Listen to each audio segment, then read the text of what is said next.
माथिमै कविता उब्जै सञ्चालन गर्नेछौँ। अहिलेका लागि दृष्टि रञ्जित अधिकारी। धन्यवाद। हेलो हेलो, यहाँ उपस्थित सब जना के गोड़ लगै छी। हम छी दृष्टि रंजीत अधिकारी आ हमर घर है दुर्गा भगवती गाँव पालिका वार्ड नंबर 4 पचरुखी छतौना रौटहट।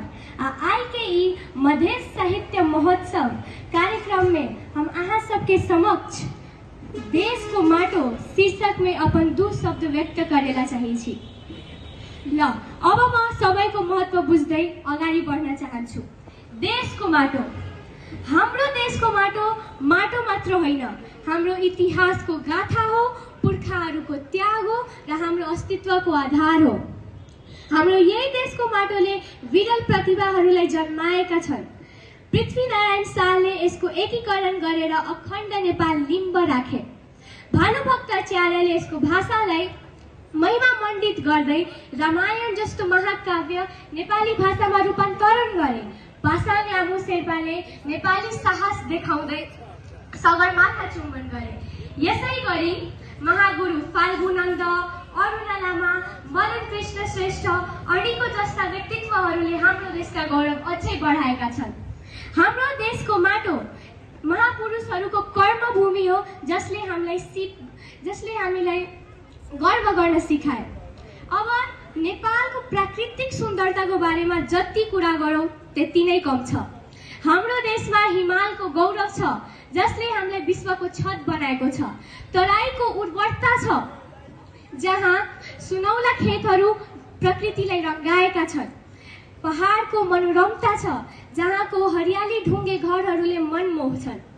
सगरमाथाको बर्फ, राणा तालको नीलो पानी, लुम्बिनीको शान्ति, मुस्ताङको रहस्यमय भूगोल, यी सबै हाम्रो माटोका शोभा हुन्। प्रकृतिले हामीलाई सुन्दरता केवल होइन, जीवनोपयोगी सम्पदा पनि दिएको छ। अगाडि बढ्दै म सांस्कृतिक धरोहरको बारेमा कुरा गर्न चाहन्छु। हाम्रो देशमा पशुपतिनाथको धार्मिक महत्व छ, जहाँ शिवजीको आशीर्वाद छ। हाम्रो देशमा जनकपुर धामको पवित्रता छ, जहाँ सीता माताले जन्म लिए। स्वयम्भूनाथको शान्ति छ, जहाँ बुद्धको शिक्षा बस्छ।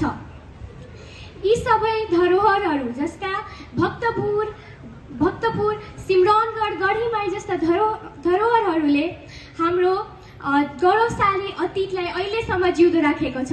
यी सबै धरोहरहरू हाम्रो पुर्खाहरूको सभ्यता र सिपको प्रमाण हुन्।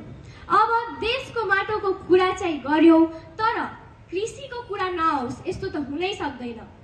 हाम्रो देशको जो माटो छ त्यो किसानहरूको पसिनाले सिंचित छ। हाम्रो देशमा उब्जने धान, मकै, यी सबै अन्न मात्र होइन, हाम्रो मातृभूमि प्रति हाम्रो प्रेम हो। जब खेतहरूमा हरियो बाली लहराउँछ, हाम्रो मन पनि खुसीले भरिन्छ। किसानको मेहनतले हाम्रो खेतहरूलाई अझै सुनौला बनाउँछ। तर आज त्यही किसानहरू सङ्घर्षमा छन्। उनीहरूको परिश्रमलाई सम्मान गर्नुपर्छ, किनभने उनीहरू नै हाम्रो जीवनका असली नायक हुन्। अन्त्यमा म यही भन्न चाहन्छु कि हाम्रो देशको माटो असाधारण छ। यसले हामीलाई जीवन दिएको छ, पहिचान दिएको छ। यसको रक्षा गर्नु हाम्रो कर्तव्य हो। यसको उर्वरता, यसको संस्कृति सबैलाई हामीले सञ्जाल्नुपर्छ। आउनुहोस्, हामी सबै आफ्नो माटोप्रति आफ्नो सम्मान र दायित्वलाई कायम राखौँ, किनभने हाम्रो देशको माटो नै हाम्रो अस्तित्व हो, हाम्रो भविष्य हो र हाम्रो गर्व हो। स्वस्थ माटो, समृद्ध देश। धन्यवाद।